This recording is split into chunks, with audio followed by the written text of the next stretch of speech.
Pois bem, vamos girar? A Secretaria Especial da Fazenda do Ministério da Economia informou que 5 ministérios receberão 3,6 bilhões do governo para atender demandas mais urgentes. As pastas beneficiadas são Ciência e Tecnologia e Comunicações, é a mesma pasta. Infraestrutura, Desenvolvimento Regional, Cidadania e Mulher, Família e Direitos Humanos, ali que foram agregadas. Esses ministérios sofreram com o corte de quase 30 bilhões de reais no orçamento. A iniciativa acontece depois do governo iniciar um mapeamento para identificar quais áreas enfrentarão primeiro o risco de um colapso.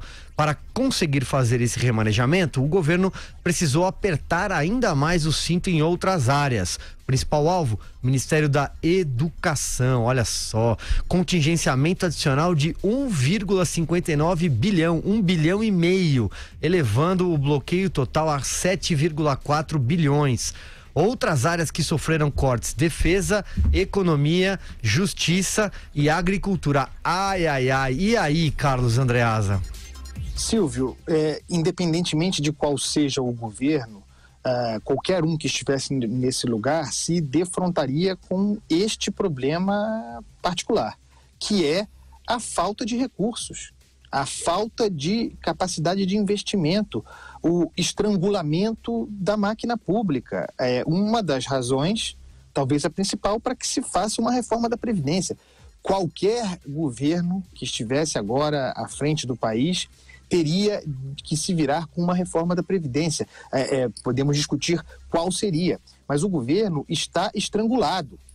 Qualquer que seja, e a rigor, sejamos justos, muito pouco nada em função do seu trabalho até aqui. É o cobertor curto. É preciso encontrar dinheiro. Aliás, até outro tema de que falaremos aqui.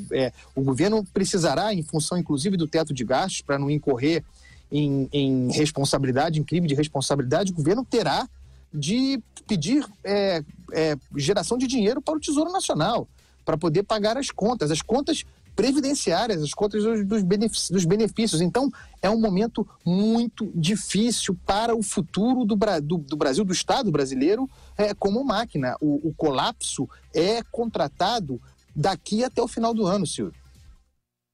Muito bem, e aí, Vera Magalhães? Dinheiro. Esses remanejamentos são comuns, né? É um remanejamento orçamentário que acontece nessa época do exercício fiscal, quando vai ficando claro como vai se dar a arrecadação e se ela vai se cumprir, se ela vai superar as expectativas ou não, e se o gasto está dentro do previsto também no orçamento ou se vai exceder e vai voltar. E aí, como esse governo mexeu muito nos ministérios, mexeu áreas para cá, outras para lá, alguns programas ficaram sem provisionamento, porque os ministérios herdaram os programas, não sabiam como é que eles eram tocados e precisavam de suplementação para tocá-los. Então é uma coisa mais ou menos normal. Tá ficando evidente que sem a reforma da Previdência o cobertor vai ser cada vez mais curto e vai ser assim, da mão para a boca, você tirando de um lugar para pôr no outro, descobrindo uma área para cobrir a outra. Então, é esse tipo de coisa que é recorrente no exercício orçamentário brasileiro e que no final é um exercício de enxugar gelo, porque você entrega déficits sucessivamente, ano após ano. É para isso que serve a reforma da Previdência. Então fica muito evidente em números e materializado em programas que são programas sociais, programas econômicos, programas de pastas importantes, para que você precisa reformar a Previdência, para que todo o bolo de dinheiro não vá para pagar aposentadorias e tão somente para isso. Esse vai e vem de recursos não é o mais grave. O mais grave é o que a gente vai discutir em seguida, que é que a gente está correndo o risco de não cumprir a regra de ouro, e aí sim vamos nos ver em maus lençóis. Exatamente, esse será o tema do próximo bloco. Antes a gente passo a bola para você, Alexandre Borges.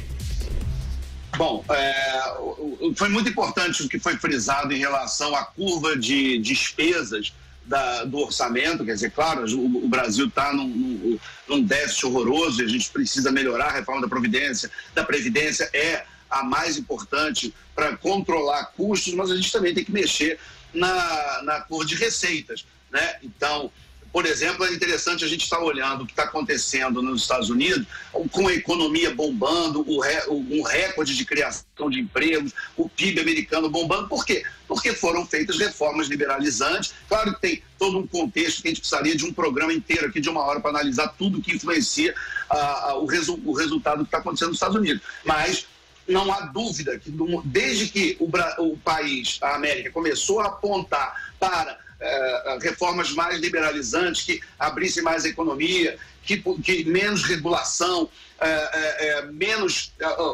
intervenção estatal na economia, os resultados começaram a aparecer e estão aparecendo. Então, o Brasil precisa trabalhar nas duas pontas. O Brasil precisa trabalhar tanto na redução de despesa, drasticamente, como precisa trabalhar também na geração de receitas de crescimento econômico, que passam por algumas das medidas que a gente tem discutido nos últimos dias, ontem especificamente das tais 50 medidas macroeconômicas que a gente está na expectativa que venham.